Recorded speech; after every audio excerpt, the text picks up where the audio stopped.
اعوذ باللہ من الشیطان الرجیم بسم اللہ الرحمن الرحیم۔ شروع خدا کا نام لے کر جو بڑا ہی مہربان نہایت رحم کرنے والا ہے۔ السلام علیکم ورحمۃ اللہ وبرکاتہ۔ تمام سامعین کو ہمارے چینل کی طرف سے خوش آمدید۔ مجھے امید ہے کہ آپ سب لوگ خیریت سے ہوں گے۔ ناظرین، آج کا جو وظیفہ میں آپ لوگوں کی خدمت میں لے کر حاضر ہوئی ہوں وہ لوگوں کی نگاہ میں باعزت ہونے کے لیے ہے یا اپنی کھوئی ہوئی عزت کو بحال کرنے کے لیے ہے۔ اگر کوئی شخص یہ چاہے کہ اسے لوگوں میں مقبولیت حاصل ہو اور ہر شخص اس کی قدر کرے تو اسے چاہیے کہ وہ یہ وظیفہ ضرور کر لے۔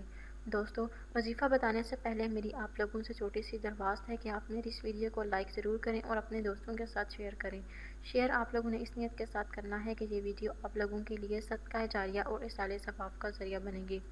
دوستو، ہم اس معاشرے میں رہتے ہیں جہاں کہ ہر شخص یہ چاہتا ہے کہ اسے لوگوں کی نظروں میں عزت حاصل ہو اور ہر کوئی اس کی قدر کرے۔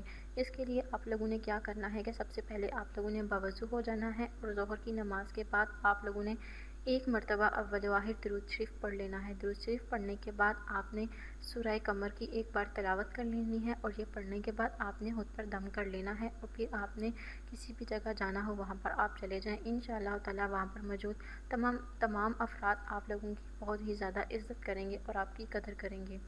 اس کے علاوہ اس کے لیے دوسرا عمل یہ ہے کہ آپ نے سورہ قمر کو باوضو ظہر کے وقت لکھے اور موم جامہ کر کے اپنی پگڑی میں باندھ لے یا ٹوپی میں رکھ لے یا دائیں بازو پر باندھ لے۔ انشاءاللہ تعالیٰ لوگوں میں مقبول ہوگا اور اس کے تمام مشکل کام آسان ہو جائیں گے۔ دوستو، اگر آپ کو آج کا وظیفہ پسند آیا ہے تو کمنٹس میں اس کا اظہار ضرور کیجیے۔ انشاءاللہ تعالیٰ آپ سے پھر ملاقات ہوگی اگلی ویڈیو میں۔ میری اللہ پاک سے دعا ہے کہ اللہ پاک آپ سب پر اپنا رحم فرمائے اور آپ سب کو ہدایت پانے والوں میں شامل فرمائیں، آمین۔ دوستو، اگلی ویڈیو تک مجھے اجازت دیجیے، آپ سے پھر ملاقات ہوگی۔ اپنی دعاؤں میں یاد ضرور رکھیے گا۔ اللہ حافظ و ناصر۔